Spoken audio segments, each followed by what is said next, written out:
All right, Cody, I'll get right to it. Mark says he's not telling us who's going to start at quarterback. I'm not sure if you know or not. But, we don't know. Then I'll ask you this question. You're practicing in a week where you're not sure if you're going to start or not. How do you deal with that as a quarterback? Yeah, it's a little unique. Obviously, there's not enough reps in a week for, one guy to get, let alone two. So I think we're both being pros about it. We're both trying to find a way to get better throughout the week, get our reps with the guys and the first team guys and even the second team guys. So I think it's a situation Trey and I have both been in. So I think that actually helps us. But yeah, it's one of those things where we want to do anything to help this team win football games. And if this is part of their way to win football games, we're willing to do it. You got in, unfortunately, because the team was struggling against BC, but you did get some reps in. Does that make a difference for you heading into this week? Well, that was the first reps I really got with the ones the whole year. So anytime I get reps out there in game day, it's been good to get them with the first team. And every quarterback's a little bit different. Cadence is different. Their waggles are different. The way they call plays in the huddle is a little bit different. So I think it just benefits everybody. The more that they get to hear me and the more they get to hear Trey. And like I said, we're just two different quarterbacks the way we operate. And so anytime you can get game live experience, you always feel pretty good about it. But you got a perspective from watching the offense for a good chunk of the year. What do you think you guys are going to have to do well offensively? What needs to change for you guys to have success against the Riders? We got to stay on the field. I think second down conversion, a lot of people are talking about it.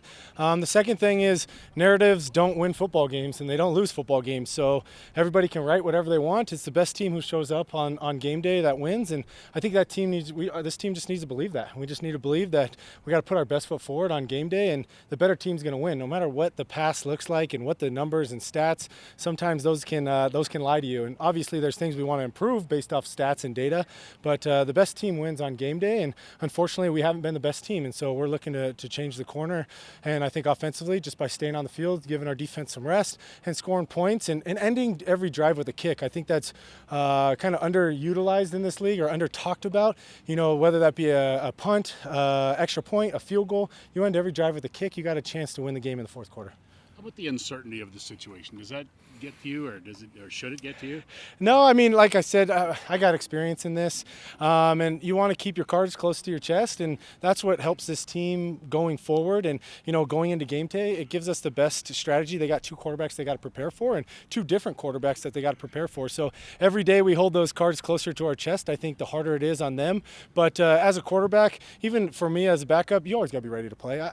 There's nothing has changed in the way I've prepared this week, just because all of a sudden we're splitting first team reps. The only thing different is I'm getting reps with the first team, and that's about it. But the way I prepare, the way I watch film, the way I study my playbook, nothing has changed. Tough year on quarterbacks this year too, hasn't it? Isn't CFL always like that? They always say it takes two great quarterbacks to really make a deep run and win a Grey Cup, and so it shows year after year after year. I can't remember the last time a quarterback went full 18 games without being injured. It's been a long time since I've been in this league and seen that. So it's just part of the game, and it's part of the nature of dropping back more. It's more physical. You're just taking hits in shorter weeks, and there's just a lot of things that I think lead to that. But you got to be tough, and you got to have two great quarterbacks, because when the next guy goes in, you can't miss a beat on offense. All right, thank you guys. Thanks, Cody. Appreciate it.